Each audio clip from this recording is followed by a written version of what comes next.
Bienvenue encore une fois dans une suite de la partie précédente. Donc, il s'agit d'un exercice en mécanique qui traite l'équilibre d'un solide soumis à trois forces. Alors, on a déjà répondu à la première question concernant les forces et à la deuxième question concernant la construction du polygone. Et on a exploité ce polygone, bien sûr, graphiquement. Maintenant, on va vérifier par calcul les résultats qu'on a obtenus, à savoir l'intensité TA qui est égale à 2,5 newtons et TB égale à 4,3 newtons. Alors, on va recalculer sa valeur. Alors, on va exploiter maintenant le polygone. Souvent, on vous demande d'exploiter le polygone par calcul lorsque le polygone est un cas particulier. Alors, dans ce cas, le polygone est un cas particulier, est un triangle rectangle. Et on peut exploiter, bien sûr, soit les fonctions trigonométriques, le cosinus, le sinus, la fonction tangente. Et on peut utiliser aussi la relation ou bien le théorème de Pythagore. Alors, on va commencer à définir bien sûr les côtés de ce triangle-là, le poids et l'hypoténuse de ce triangle. Alors pour alpha, TB est le côté adjacent, TA est le côté opposé, et on rappelle que sinus d'un angle, c'est le côté opposé divisé par l'hypoténuse. Le côté, bien sûr, adjacent divisé par l'hypoténuse donne le cosinus de cet angle. Et on va exploiter ces deux formules.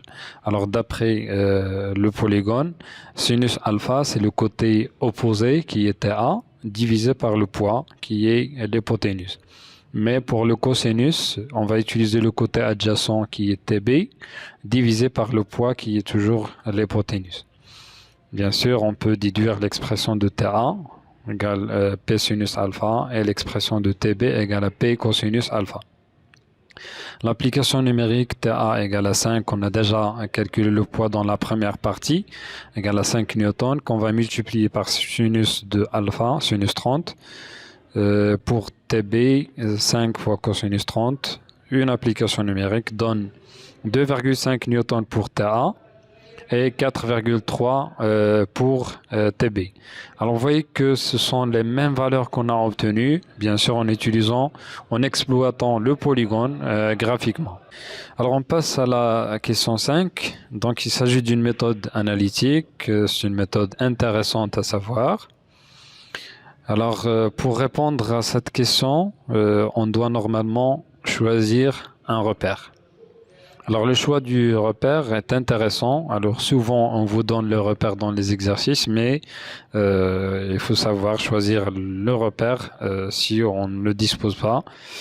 Alors maintenant, si je prends par exemple un axe des abscisses horizontalement et l'axe des ordonnées verticalement, on aura une seule force qui est parallèle à l'une des axes, c'est le poids.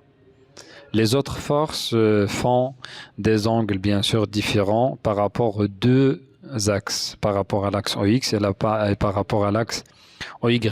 D'une façon générale, on choisit un repère qui va nous faciliter les coordonnées ou bien les projections des forces. Je vais choisir ce repère-là avec un axe OX parallèle à TB et un axe OY parallèle à TA. Alors comme ça, on va faciliter les projections de TB et les projections de TA. Donc on va travailler seulement sur le poids, chercher les projections du poids. Alors d'après cette considération, vous voyez TB est parallèle à l'axe X. Alors on aura un abscisse qui est égal à la norme de TB, parce que TB elle a le même sens que l'axe X. Alors si c'était dans le sens contraire, on aura bien sûr moins TB. Alors l'ordonnée sur l'axe Y c'est 0. Alors pour TA, il s'agit d'un vecteur qui est perpendiculaire à l'axe X. Alors on aura 0 sur l'axe X et TA sur l'axe Y de la même façon, parce que le vecteur TA a le même sens que l'axe EY. Alors pour le poids, c'est une force qui est ni parallèle à l'axe X, ni parallèle à l'axe Y.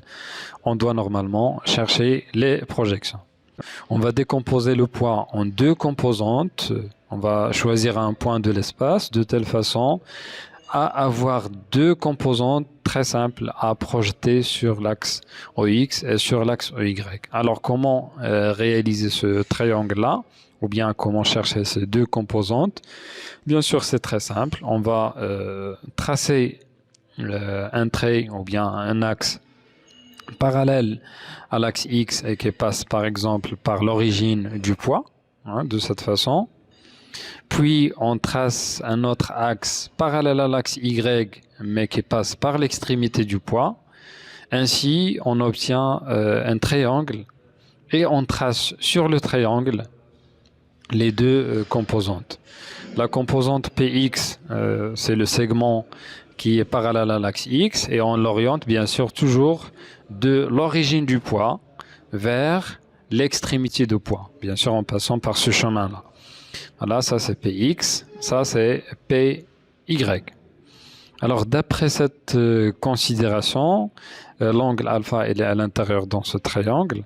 L'abscisse du poids c'est moins P cosinus parce que PX représente le côté adjacent de l'angle alpha. Alors on va multiplier le poids par cosinus. Alors pourquoi on a mis le moins?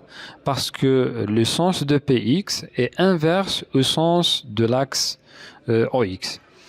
Pour PY, c'est un côté qui est opposé, donc on va utiliser le sinus et on va utiliser moins sinus, moins P sinus alpha. Pourquoi on a mis le moins de la même manière? Parce que le sens de PY est opposé à l'axe OY. Et comme ça, on va bien sûr exploiter les coordonnées. Alors, la balle est en équilibre sur l'axe du poids TA et TB. Alors, la somme de ces vecteurs-là égale vecteur nul. Alors, la somme des abscisses est nulle. Tx plus TAX plus TBX égale à 0. PY plus TAY plus TBY égale à 0. Donc, vous voyez que c'est très simple de continuer le raisonnement parce que ce qui est difficile normalement, c'est de chercher les composantes de chaque vecteur ou bien les projections de chaque vecteur. Mais par la suite, c'est juste une opération mathématique très simple. La somme des abscisses est nulle, la somme des ordonnées est nulle. On remplace chaque abscisse par son expression. Pour Px, on a P moins P cosinus alpha, TAX 0, TB, X c'est TB égale à 0. PY plus TAY plus TBY, ça donne moins P sinus alpha pour PY. TAY c'est TA, TBY c'est 0.